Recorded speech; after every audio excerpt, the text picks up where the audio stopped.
Boa tarde, gente. Mais uma vez, mais uma terça aqui, né, com o nosso encontro marcado, tá? Muito feliz do retorno, né, do feedback de vocês quanto a essas aulas, às terças-feiras, com os nossos mais variados, né, temas na área civil, tá? E semana passada, nós falamos da elaboração do contrato de compra e venda. E hoje eu vou falar da elaboração do contrato de locação residencial, tá? Quem é que tá comigo hoje? Cadê o meu chatzinho? Cadê o meu boa tarde?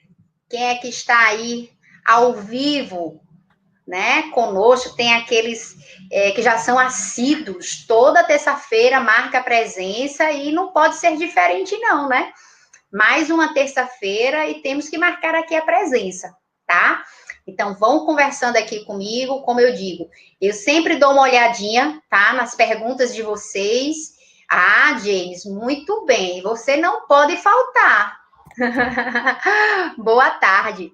E aí, qualquer dúvida, vão colocando aí, que a gente vai tentando responder, tá? Como é de praxe, como já é de costume, vocês sabem que, como Eric aqui mencionou, eu sempre trabalho um pouco o direito material, apresentando as noções, e posteriormente eu já passo para a parte prática, né? Que é o nosso objetivo aqui, tá? Oi, Fernando, bem-vindo, boa tarde. Eu não lembro se você estava presente ao vivo, né? Nos outros encontros, mas seja muito bem-vindo. E aí tá aí já compartilhado com vocês apenas o nosso roteiro, tá? Nós temos as noções gerais e aí sim o passo a passo de como elaborar um contrato de locação residencial, tá certo? Bom, a lei que vai nos auxiliar aqui é a chamada Lei do Inquilinato, que é a Lei 8245 de 91. Gente, oi Camila, que bom! É um tema realmente muito vivenciado, né, no nosso dia a dia, né? Se você não estar vivenciando essa relação jurídica, seja como locador, seja como locatário, né, inquilino, provavelmente conhece alguém que vivencia, né? Que mora de aluguel ou alguém que aluga, não é isso? Estão me vendo e ouvindo bem, gente? Posso começar? Ótimo, então vamos lá. Então, a nossa lei que vai nos auxiliar aqui é chamada Lei do Inquilinato, tá? É a Lei 8245 de 91. Vocês poderiam até me questionar, Dani, e o Código Civil, a partir lá do artigo 565 do Código Civil, ele não pode também ser aplicado? Pode de maneira complementar, de maneira subsidiária. Se nós temos, gente, uma legislação especial, e o Código Civil seria uma legislação geral, uma lei geral, pelas regras da hermenêutica, a lei especial derroga a geral. Então, o Código Civil, a partir do artigo 565, ele só vai ser utilizado na lacuna, na omissão da lei do inquilinato, tá bom? Por isso que a gente está pautando aqui na nossa lei do inquilinato, Lei 8245 de 91. Oi, Eduarda, boa tarde. Então, como é que eu posso conceituar? Vou dar as noções gerais da nossa locação e partir logo de imediato para a nossa prática, que é a elaboração do contrato de locação residencial, tá bom? Como é que a gente pode conceituar o contrato de locação?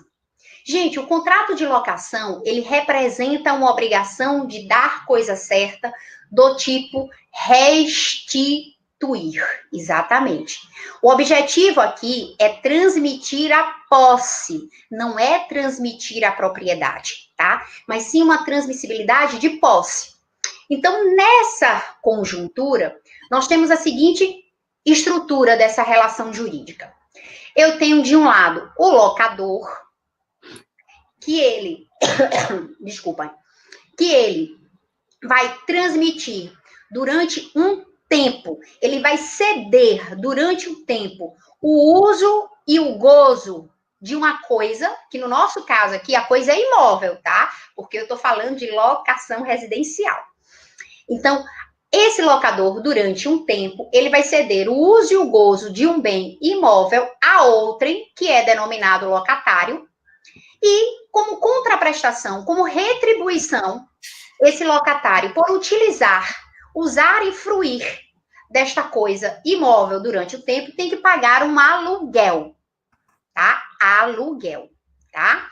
Então, dessa forma, a gente tem aí apresentada a nossa estrutura do nosso contrato de locação. Eu tenho os sujeitos locador e locatário, que aqui é denominado também o locatário de inquilino. Eu tenho uma coisa que aqui necessariamente é uma coisa imóvel, e eu tenho o aluguel, certo? Esses são os elementos da nossa estrutura, tá? Quais são as principais características desse contrato?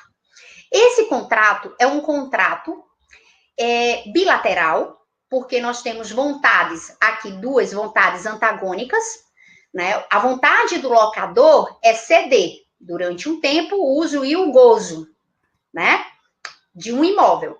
A vontade do locatário, de inquilino, é ter a posse, é usar e fruir, né, conforme a destinação desse imóvel. Tá certo? Então, são vontades opostas, vontades antagônicas. Então, a relação jurídica que a gente diz bilateral.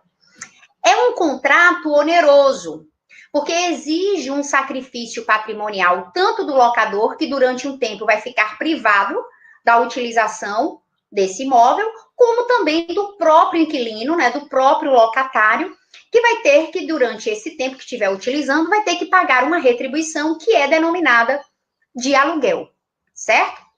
Muito bem. Esse contrato, ele é consensual. Basta só e somente só a declaração de vontade, tanto por parte do locador, quanto por parte do locatário. É um contrato, gente, não solene, informal. Gente, eu conversei sobre isso a semana passada. Eu quero bater nessa mesma tecla. Quero conversar de novo com vocês sobre essa história de não solenidade, de informalidade, tá? Regra geral, os contratos, eles são não solenes. Eles são informais, regra geral. A formalidade não é porque a gente vai fazer por escrito. A formalidade, ela vem da lei. Se a lei determinar, né, uma forma para você celebrar esse contrato, aí você fica tolhida a sua liberdade, a sua vontade. E você tem que literalmente seguir o comando da lei. Então, tanto na compra e venda, quanto aqui na locação, né, a lei ela fica em silêncio. Se ela fica em silêncio, é porque ela dá liberdade. Então, se ela dá liberdade, é um contrato informal, não solene. Mas, Dani, eu só vejo o contrato escrito. Muito bem, você vê. Mas é porque a lei deu liberdade. E você, na sua liberdade, optou por uma questão de segurança jurídica na hora de provar esse contrato, entendeu, gente? Fazê-lo por escrito. Porque, mais uma vez, contra fatos não há argumento. Qualquer dúvida, exibe o documento. Vamos pegar o contrato. Vamos ver o que está ali escrito, tá? Então, quando a gente vai aqui elaborar o nosso contrato de locação, o nosso passo a passo, mais uma vez, há uma informalidade, não solenidade, e aqui a gente opta por fazê-lo por escrito, por uma segurança no momento da prova, tá? E é um contrato temporário. Ele é um contrato temporário porque o objetivo é transmitir a posse. Então, existe um prazo que pode ser um prazo determinado, ou pode ser um prazo também indeterminado, tá? Mas existe um prazo. Ele pode ser determinado, já pré-estabelecido, tá? Já indicado o período, né? O termo inicial e o termo final, tá? E aí o interregno aí é chamado de prazo, ou ele pode ser um prazo indeterminado, quando você não define. O fato de você não definir não significa dizer que ele é perpétuo. Apenas quando a gente fala que ele é determinado ou indeterminado, existem modos hipóteses de distinguir que é diferente entre um e outro. Gente, tudo bem até aí? Tudo tranquilo? Me dê aí um retorno. Compreenderam o conceito e as principais características? Camila, Fernando, James, Eduarda. Camila já deu o ok dela, né? Até agora tudo muito simples, tudo muito tranquilo, não é isso? Bom, e aí dentro dessa estrutura, quais são os elementos? Eu tenho o elemento subjetivo, que são os sujeitos, e eu tenho o elemento objetivo, que é o que une os sujeitos, né? Qual é o vínculo jurídico? É o que liga, tá bom? Eu tenho no elemento subjetivo, elemento pessoal, pessoa, eu tenho o locador e eu tenho o locatário, tá? Essas pessoas são pessoas que eu digo que devem ser pessoas capazes. Capazes civilmente é aquela de acordo com o artigo 5º. Ou já ter atingido a maioridade dos 18 anos, ou a emancipação do parágrafo único do artigo 5º. Então, tem que ser pessoas capazes. Dani, o locador, ele tem que ser dono do imóvel? Não. O locador não precisa ser dono. Sabe por quê? Porque o objetivo aqui não é transmitir propriedade. O objetivo aqui é transmitir a posse. Então, é importante que o locador tenha a posse. Mas normalmente, mas não necessariamente, tá? Normalmente, o locador, ele é proprietário. Normalmente. Mas aqui, mais uma vez, não há a obrigatoriedade, não há exigência. Porque o objetivo do contrato de locação não é transmitir propriedade, né? Então, todos os contratos que são translativos de domínio, há necessidade daquele que disponibiliza ser dono, tem que ter a capacidade dispositiva. Mas não é o caso aqui. Então, locador e locatário tem que ser pessoas capazes civilmente, tá bom? O nosso objeto aqui é um imóvel. No nosso caso, é um imóvel, tá? Então, a gente tem que individualizar esse objeto. A gente tem que caracterizar esse objeto. A gente deve descrever o objeto no estado em que ele se encontra. Se, por exemplo, existir uma mobília, né? Questão de luminárias, né? Tudo tem que ser descrito. Por quê, gente? Porque é uma obrigação de dar coisa certa do tipo restituir. Ao findar o contrato de locação, o locatário tem como uma das suas principais obrigações ou deveres restituir a coisa no estado em que ela encontrou. Então, é muito importante você descrever o imóvel, caracterizá-lo, porque é uma obrigação de dar coisa certa. Então eu individualizo, eu caracterizo esse imóvel, tá? Eu falo sobre a questão de cômodos, eu falo sobre área, né? Eu falo o que é que tem dentro do imóvel, eu digo como é que está o estado, se as paredes estão pintadas, não estão pintadas, se tem prateleira, se não tem prateleira, se tem armário, se não tem armário, né? Embutido, não embutido, eu tenho que dizer tudo, tá? Porque esse imóvel, quando eu caracterizo ele dessa forma, a gente coloca ele no patamar da infungibilidade, tá? E existe a retribuição, né? Porque ele é oneroso aí, que é o aluguel, tá? Então, esses são os nossos elementos. Locador, locatário, a coisa que aqui é um imóvel e o aluguel, tá certo? Muito bem. Último tópico dessa nossa teoria geral, né, das nossas noções gerais, é apresentar a vocês os principais direitos e deveres. Ele é um contrato que a gente diz que ele é comutativo. O que quer dizer um contrato comutativo? É um contrato que também há muitos doutrinadores que denomina de sinalagmático, tá? Então, contrato comutativo ou contrato sinalagmático. É um contrato em que as prestações, elas são certas, elas são definidas, já são pré-estabelecidas. Qual é a prestação do locador? Ceder o uso e o gozo de um imóvel durante um tempo, conforme a sua destinação. Sabe qual é a destinação do imóvel? Nesse nosso caso, a locação é residencial, é para fins residenciais. Se atenham a isso, tá? Fins residenciais. Por quê? Porque essa lei do inquilinato, ela ampara a locação de imóveis, mas pode ser imóvel residencial, imóvel por temporada e imóvel comercial, tá? A lei do inquilinato abrange a locação desses 3 tipos de imóveis: imóveis para fins residenciais, imóveis para fins de temporada e imóveis para fins comerciais. Qual é o meu objeto? Imóvel para fins residenciais.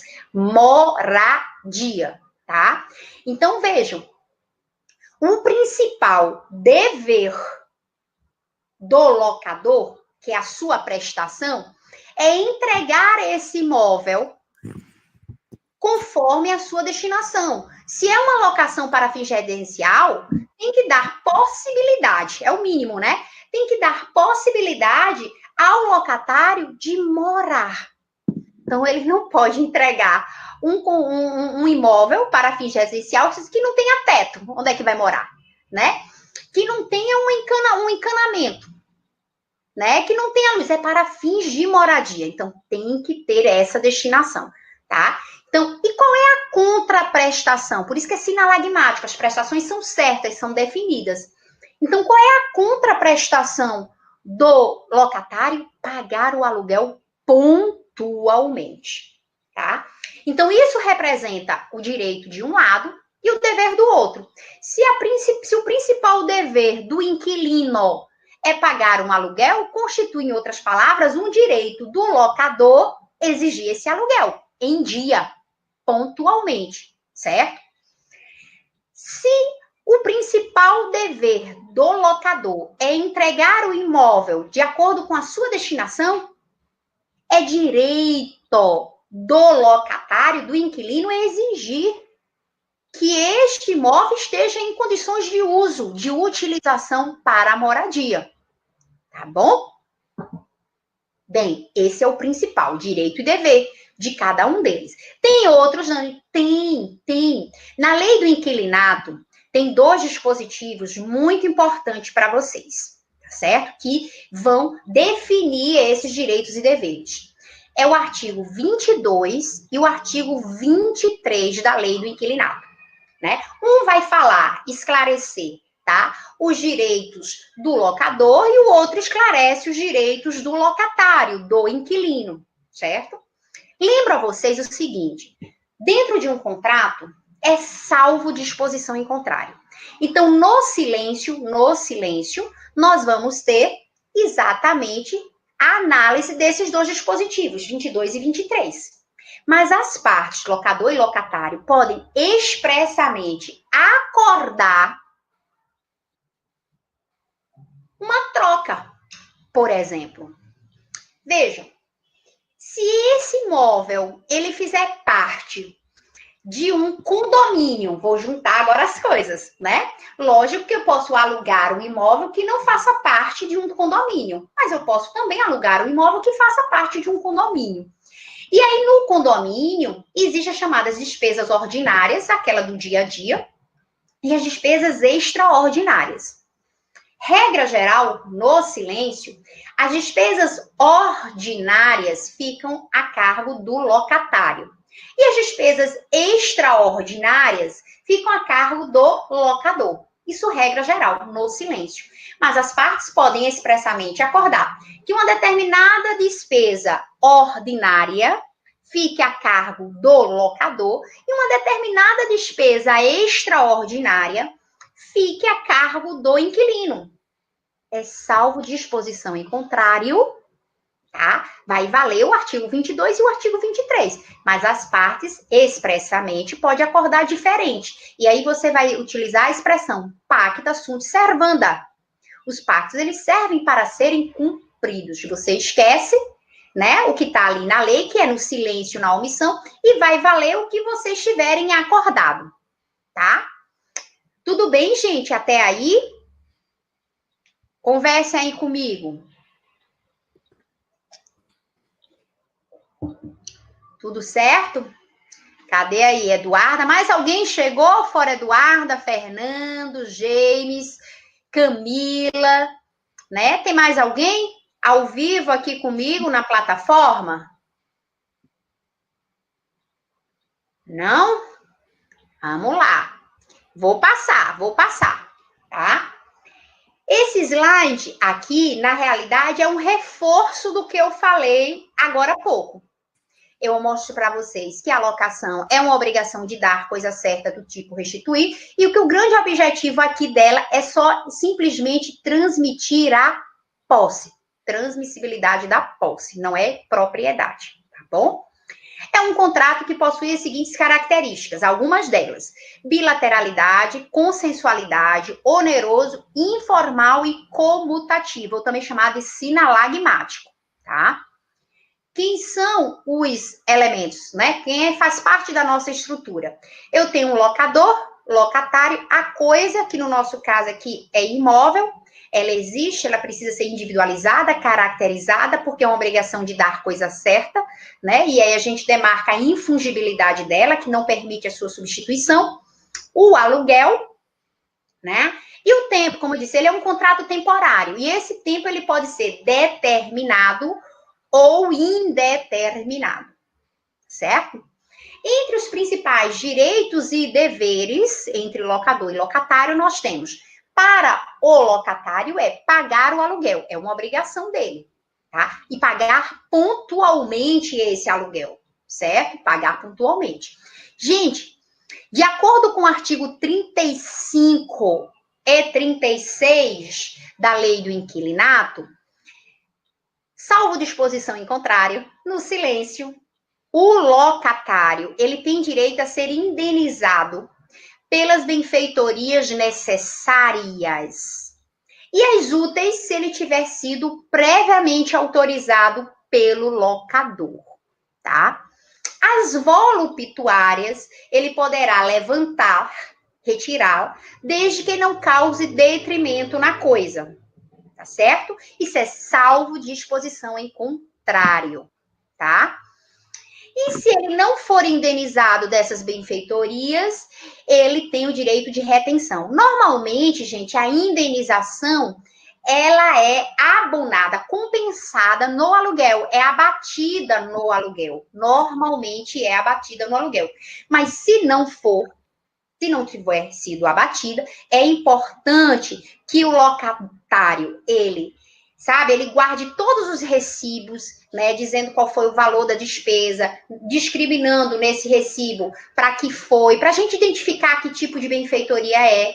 E quando chegar no final do contrato, quando o locatário ele tiver que devolver, ele vai dizer: olha, eu tinha direito a essas benfeitorias, eu paguei do meu bolso, não tive compensação no aluguel, não fui abatido lá do aluguel, então agora eu quero ser indenizado. E nesse momento é que o locador, se ele se recusar, injustamente, obviamente, né? O locatário, ele retém, ele fica com a coisa, tá? Direito de preferência aqui, o artigo 27 da Lei do Inquilinato, a preferência não precisa estar no contrato, tá, gente? A preferência, ela é legal. Se durante o período de vigência do contrato de locação, o locador, agora dono, locador dono, ele resolve vender o imóvel, não tem problema nenhum, ele pode vender. Mas antes de ele oferecer a um estranho, ele deve primeiramente oferecer, tanto por tanto, em igualdade de condições, ao inquilino, tá? Caso contrário, o inquilino ele pode exigir uma indenização por perdas e danos, tá certo? E você tem aí usar da coisa conforme a sua destinação. Então, não pode alterar. Se a destinação é residencial, você não pode fazer dele uma locação comercial ou mista. Gente, a violação, né, de qualquer um desses deveres por parte do locatário, do inquilino, ó, é causa justificada para o contrato ele ser encerrado, tá? Houve um descumprimento. Não pagou pontualmente o aluguel? Vamos encerrar o contrato. Se não está usando conforme a sua destinação, vamos findar o contrato, tá? Então, tem um artigo, que é o artigo 9º do nosso da nossa lei do inquilinato, que ele aponta a chamada denúncia cheia, denúncia motivada, que são justificativas, né, que a lei traz para o contrato ser colocado um fim, né, um justo motivo, tá? E aí, sim, terminamos a nossa teoria, tá bom? Terminamos a nossa teoria. Bora para a nossa parte prática? Vamos botar, digamos assim, a mão na massa, né? Vamos trabalhar o passo a passo para redigir um contrato de locação. Gente, redação é uma coisa interessante. Não falei isso na compra e venda, vou falar agora. Ainda bem que eu tenho chance de falar com vocês toda terça-feira, tá? É praticar. A redação é prática.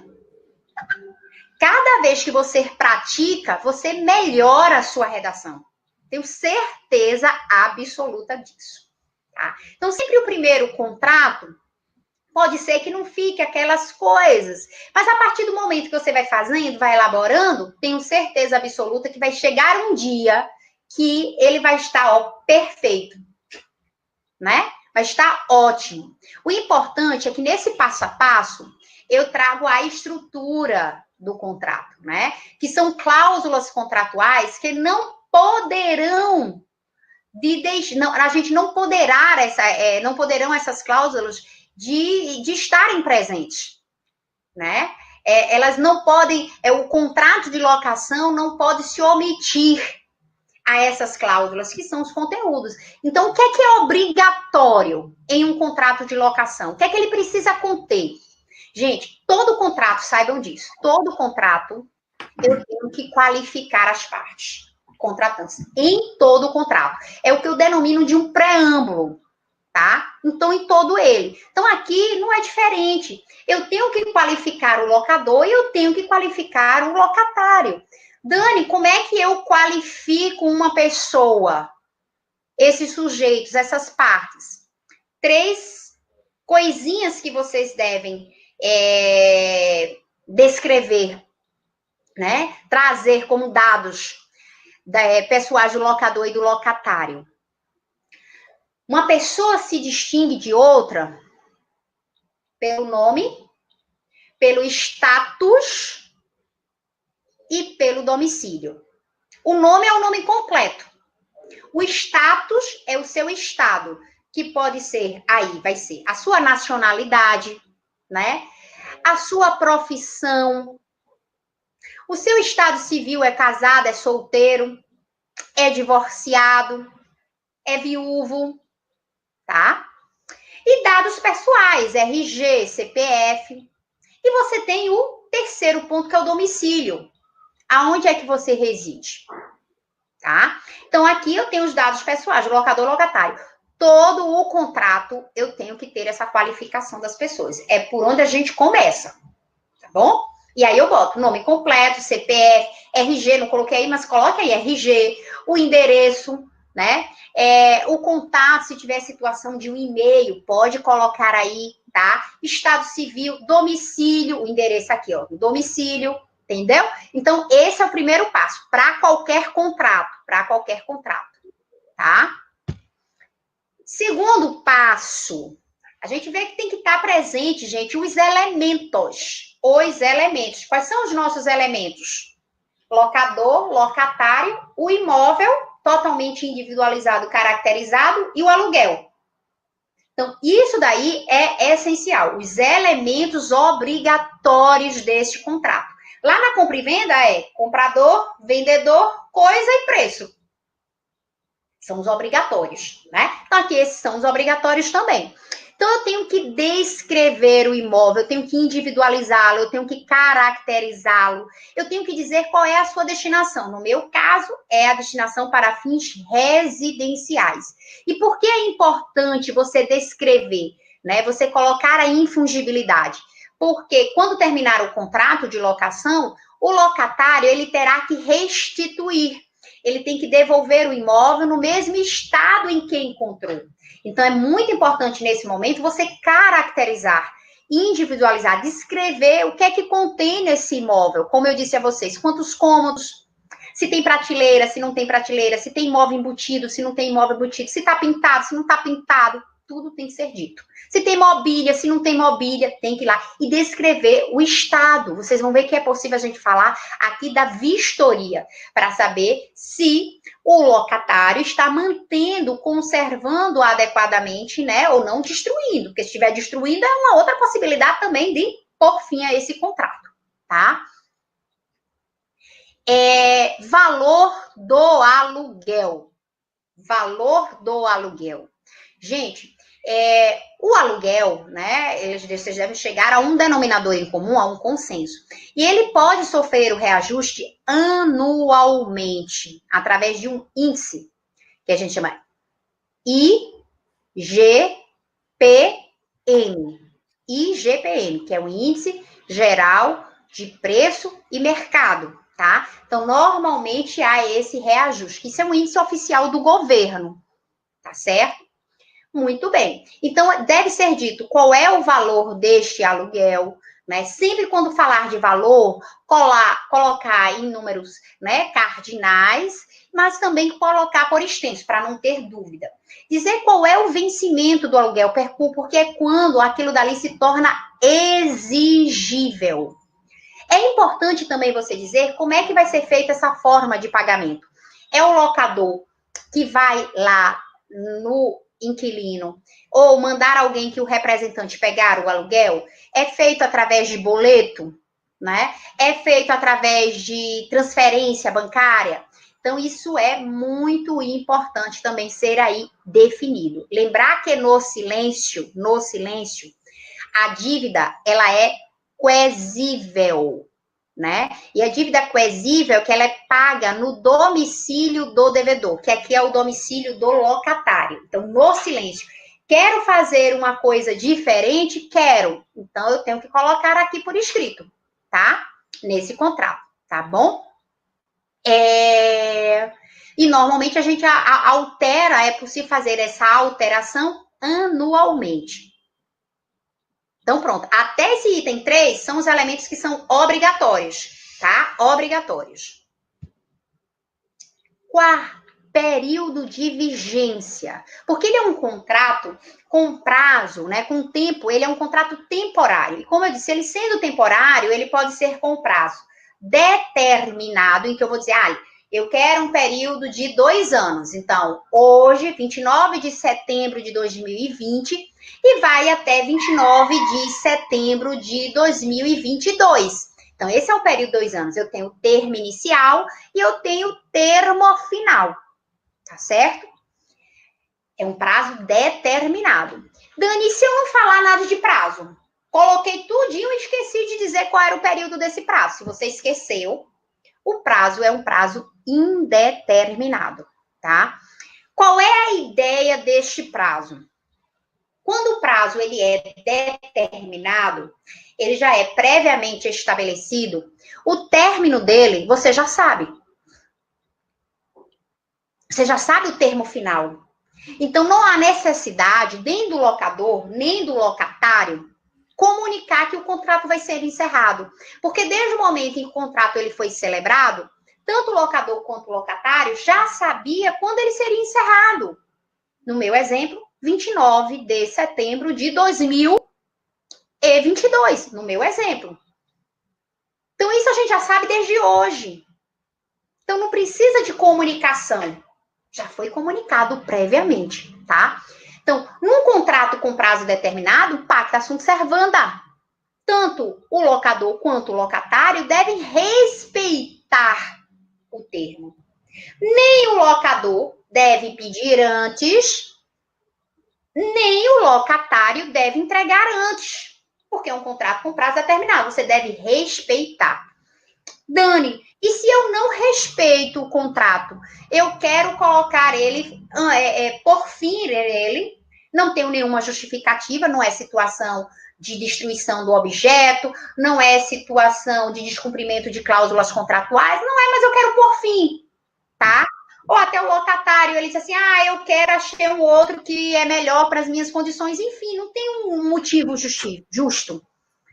E aí, bom, se é um contrato com prazo determinado e o locador ou o locatário está encerrando antes do termo, você que terminou antes do termo, você tem que assumir a sua responsabilidade, né? Então, tem que haver uma indenização. Se o locador pede antes, indeniza. Se o locatário entrega antes, multa. E é uma multa, viu? Uma indenização proporcional, tá? Ao tempo que falta, ao tempo que resta ali para o contrato. Mas, Dani, e se o contrato ele é com prazo indeterminado? Gente, se o contrato ele é com prazo indeterminado, ele pode ser rescindido a qualquer tempo, a qualquer momento. Por quem quer que seja, certo? Seja locador ou locatário, a qualquer tempo. O que é importante? Seja para um ou para outro.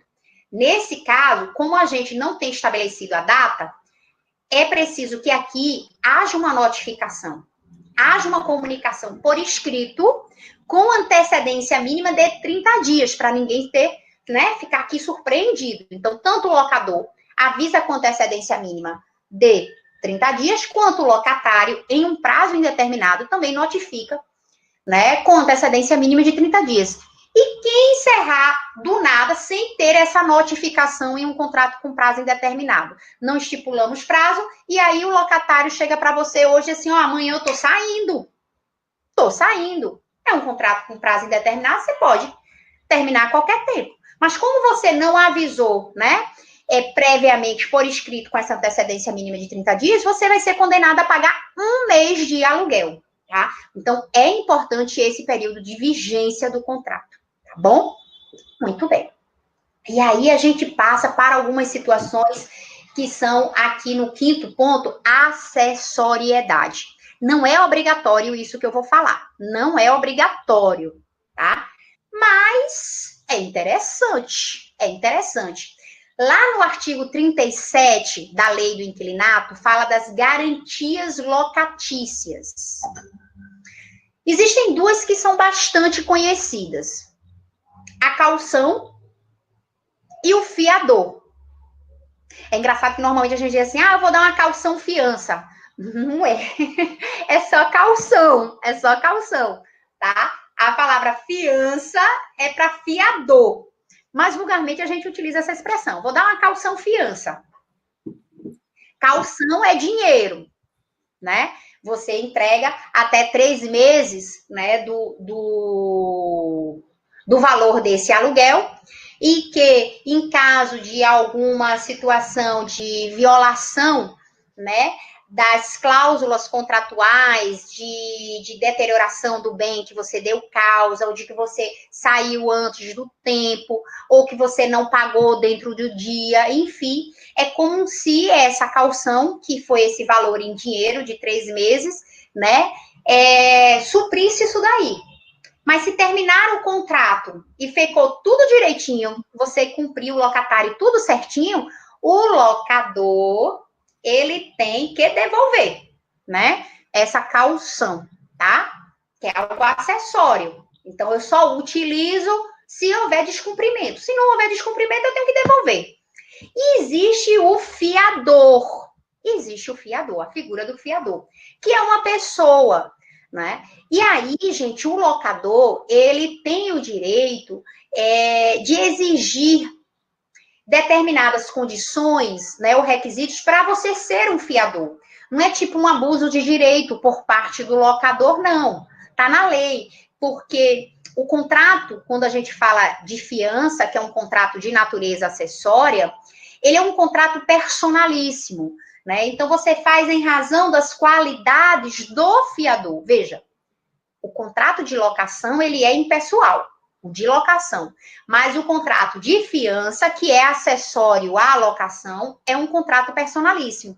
Então, o locador, ele pode exigir que o fiador tenha uma conduta idônea, e isso pode ser comprovado através de quê? De documentos, de que ele não tem nenhuma dívida, né? Que o nome dele tá limpo. Tudo isso tem documento para a gente comprovar, né? Que ele não é réu em nenhuma ação de cobrança, de dívida, né? Quando encontra fazenda, por exemplo, tá? Ele pode exigir que o fiador tenha bens suficientes para garantir aquela dívida e bens até se for imóveis, no local que preste a fiança por conta no sentido de que se precisasse executar, né, é mais fácil, é algo mais célere no local que está prestando a fiança, tá? Então, são condições que podem ser exigidas pelo locador para você ser um fiador.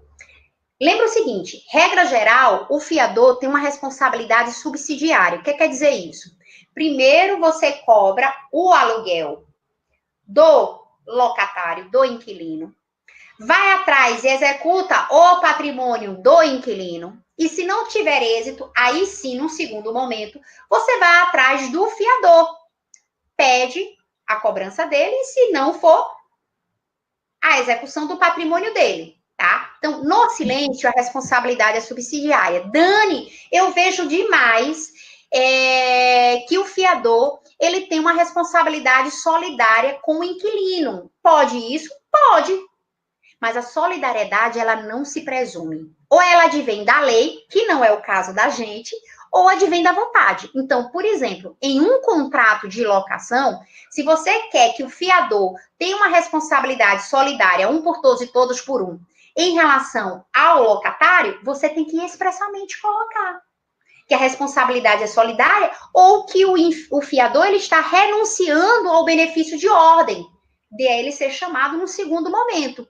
E aí, o inquilino não pagando, você pode ir diretamente, imediatamente, atrás do fiador e até executar o patrimônio do fiador, porque foi expressamente declarado uma responsabilidade solidária ou expressamente o fiador renunciou ao benefício de ordem, tá? Então, é uma vantagem ter essa garantia. Dani, eu posso colocar as duas garantias? Não, ou é uma ou é outra, tá? É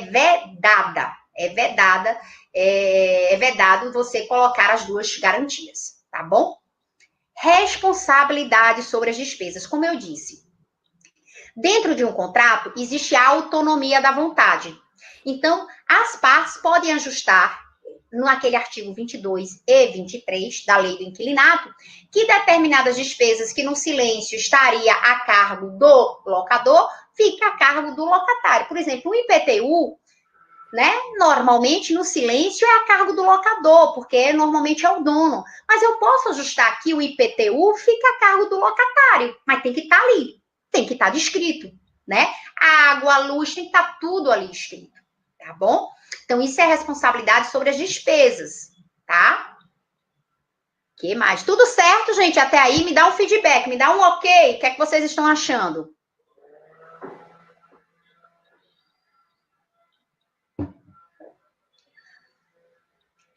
Cadê? Fernando, Eduarda, James, Camila. Mais alguém comigo? Quem mais? Mais alguém?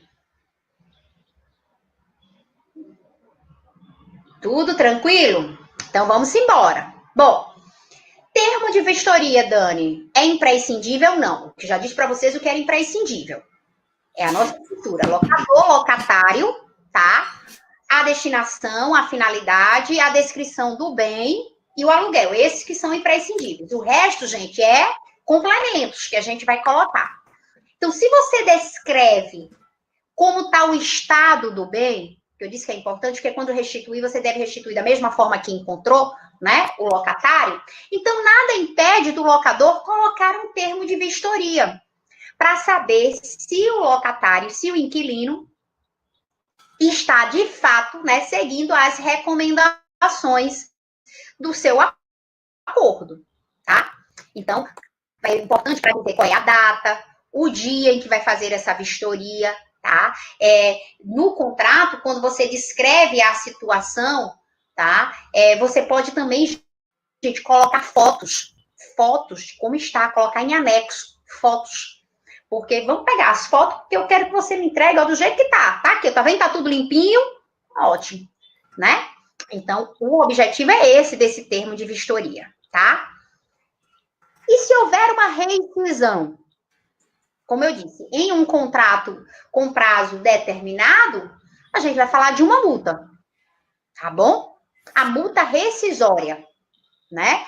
E num contrato com prazo indeterminado, como eu disse, se não for informado com essa antecedência mínima de 30 dias, é o pagamento de 1 mês de aluguel, tá bom? Então, é importante. E a multa, ela deve ser proporcional ao tempo que falta. Gente, tem 2 artigos interessantes aqui. É o artigo 4º do CDC, desculpa. O artigo 4º da Lei do Inquilinato, tá? Que vai falar nessa questão do término de um contrato por prazo determinado. E o artigo 6º da Lei do Inquilinato, que também vai apontar no caso de um prazo indeterminado, tá bom? Então, terminando. Todo contrato tem que ter o quê? No final, última cláusula, foro. É o local, né? A gente vai eleger qual é a comarca, qual é o local para dirimir. Se houver uma dúvida, um conflito sobre o presente contrato, onde é que eu vou, né, discutir? Então, todo contrato, né, é importante se eleger o foro. Será que é do local do imóvel? Será que é do domicílio do devedor, né, do inquilino? Será que é um local neutro? Enfim, é importante ser colocado ali. E no final, as assinaturas, né, de quem? Do locador, do locatário, se tiver do fiador, tá certo? E das testemunhas. Tudo jóia?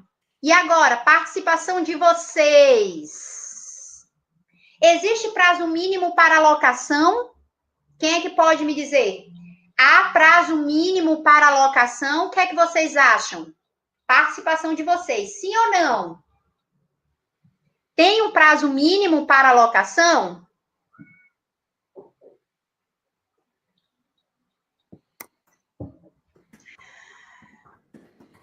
Ninguém mais é. O momento de chutar é esse. Com o seu cliente, não chute, viu? Mas o momento é esse. Tem prazo mínimo, gente?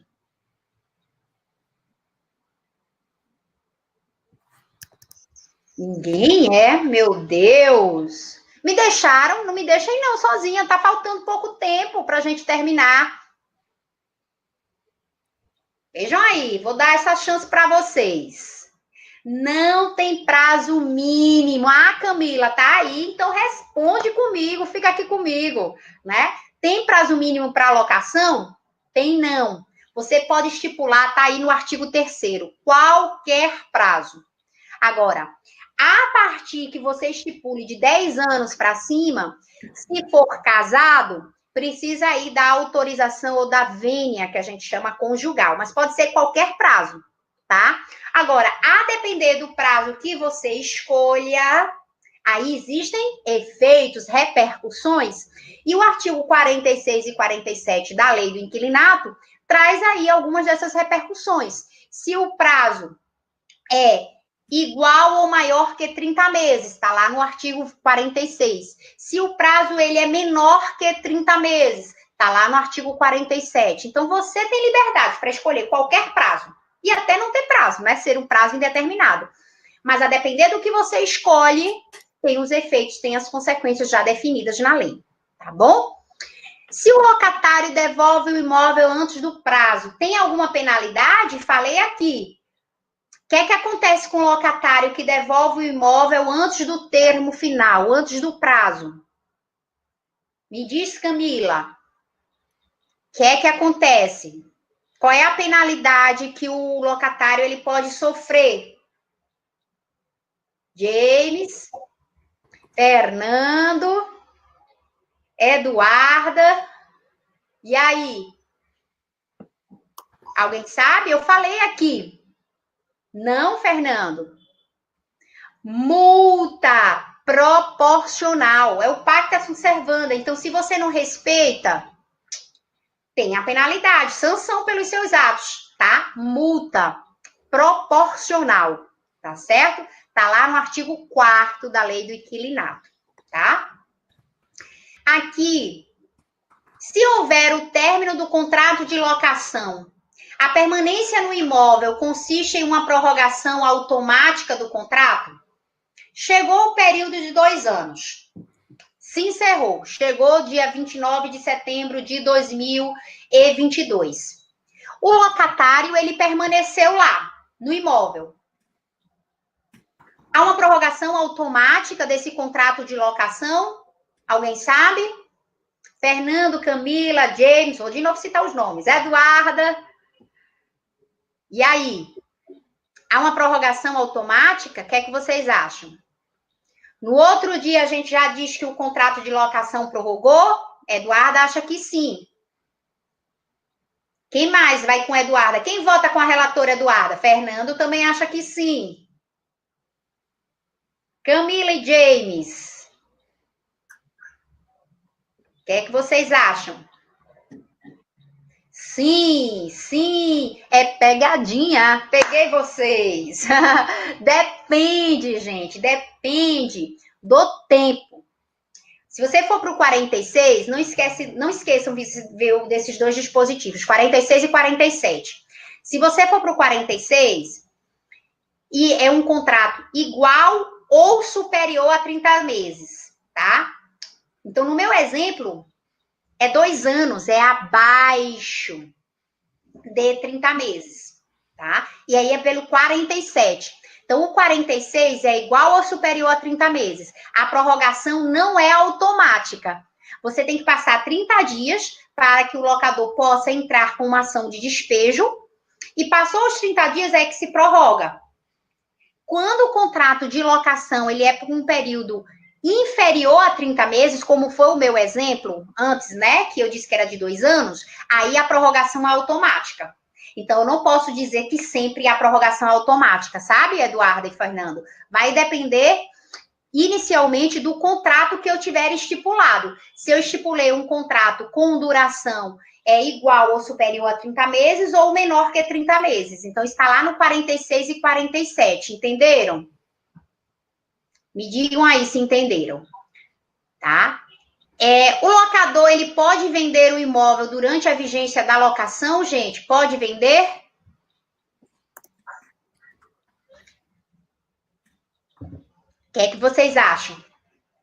O locador, ele pode vender o imóvel durante a vigência do contrato de locação? Não, Camila acha que não pode vender. Quem mais vota aí com Camila? Quem segue a linha de raciocínio de Camila? Pode ou não pode vender? Pode, pode. Ah, vamos lá. Depende, vamos lá. Gente, ele pode vender? Pode, porque se o imóvel pertencer ao locador, ele é dono, ele pode vender, não tem problema. O importante agora sim, tá? Dar preferência legal ao inquilino na hora da compra, tá certo? E outra coisa, se é um contrato com prazo determinado e ele está vendendo e vende esse imóvel até um terceiro, mesmo tendo dado o direito de preferência ao inquilino, ele desrespeitou. E aí ele tem que indenizar, né? O locatário, porque foi antes do termo. Muito bem, aí tem. Agora, sabe uma coisa interessante, gente? É o seguinte, o novo proprietário, pode ser que ele tenha que permanecer com o contrato de locação. Vê o artigo 8º da lei do inquilinato, que ele vai dizer se o contrato ele é com prazo determinado, é um contrato escrito, em que lá está dizendo que tem uma cláusula de vigência, mesmo quando o imóvel for alienado, o novo adquirente tem que respeitar pelo tempo que falta para terminar. Tem que ter esse respeito, tá? Agora, se não tiver essa cláusula, sabe, nesse contrato dizendo que em caso de alienação ainda vai vigorar, aí o locatário ele tem um prazo de até 90 dias para sair, certo? Outro, há necessidade de se aguardar algum prazo a partir do vencimento do aluguel para entrar com ação de despejo? É para pagar pontualmente, não pagou. Tem prazo para entrar com ação de despejo? Tem prazo? Hein? O que é que vocês acham? Muita gente diz assim, eu tenho que esperar 3 meses para entrar com ação de despejo. Tem não, você tem que pagar pontualmente o aluguel. Chegou no dia do vencimento, não pagou? Eu posso no outro dia entrar com ação de despejo. Tem problema nenhum, não tem prazo, tá? Não tem prazo. De quando em quando o aluguel é reajustado? 1 ano, né? Anualmente pelo índice geral de preço do mercado. Entendido, gente? As nossas perguntas frequentes? Para a gente finalizar, trouxe aqui toda aquela nossa estrutura. Olha aí, qualificação do locador, locatário. Nesse caso, eu já trouxe o fiador, tá? E aí eu qualifico da mesma maneira. Cláusula primeira, eu estou aqui descrevendo o objeto do contrato, né? Cláusula segunda, eu coloco aqui o período de vigência desse contrato de locação. Cláusula terceira, o aluguel, qual o dia do pagamento. Então, essas são as cláusulas principais, obrigatórias, tá bom?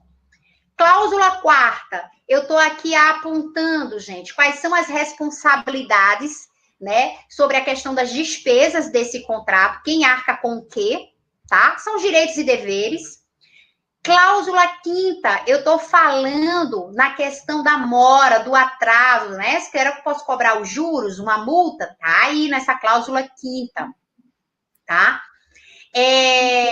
Cláusula sexta, eu falo sobre a questão também ainda de direitos e deveres, sobre responsabilidade aqui do inquilino, tá bom? Cláusula sétima, vou falar aqui da finalidade do contrato de locação, que aqui é para fins residenciais, tá? Cláusula oitava, eu digo se pode ou não pode sublocar. Eu posso aqui, vedar a sublocação, tá bom? Cláusula nona, aqui, né? Eu estou falando se houver algum sinistro do bem, será que aquilo dali vai estar desfeito, não vai estar desfeito, né? Isso são coisas que a gente pode ir, colocando, né? Melhorando, tá? Cláusula décima, aqui, até falo em situações de desapropriação, que é uma situação que também tem que pôr fim, né, ao contrato, tá bom? Olha aqui a responsabilidade do fiador, eu coloco aqui esse fiador, qual é a responsabilidade dele, tá? Mostrando que é pessoal, tá certo? Aqui, cláusula de vigência em caso de alienação, 12ª. Aqui, cláusula 13ª, eu digo que a responsabilidade do fiador, ela é solidária, tá? Solidária. Muito bem. Aqui eu falo da multa rescisória, digo qual é o foro, né? O local competente, data e assinatura das testemunhas. Certo, gente? E aí, gostaram do nosso passo a passo? Findamos, né? Mostrei a estrutura e trouxe aqui, essa até a fonte, onde eu peguei aí esse contrato de acordo com a nossa estrutura do nosso passo a passo, tá? Então, se gostaram, indique, venham de novo, terça-feira que vem, no mesmo horário, às 16 horas. Me sigam aí, me marquem nas minhas redes sociais, dani.spencer.h. Mais uma vez, é um prazer enorme estar aqui com vocês, tá? E o feedback de vocês é muito importante, tá certo? Terça-feira que vem, vou dar um spoiler. Teremos uma convidada, tá? Vamos falar, sabe de quê? De inventário extrajudicial, tá bom? Então, não perca, guarde já todas as perguntinhas que vocês tiverem sobre o inventário extrajudicial e semana que vem estamos de novo aqui. Tchau para vocês, gente. Até terça.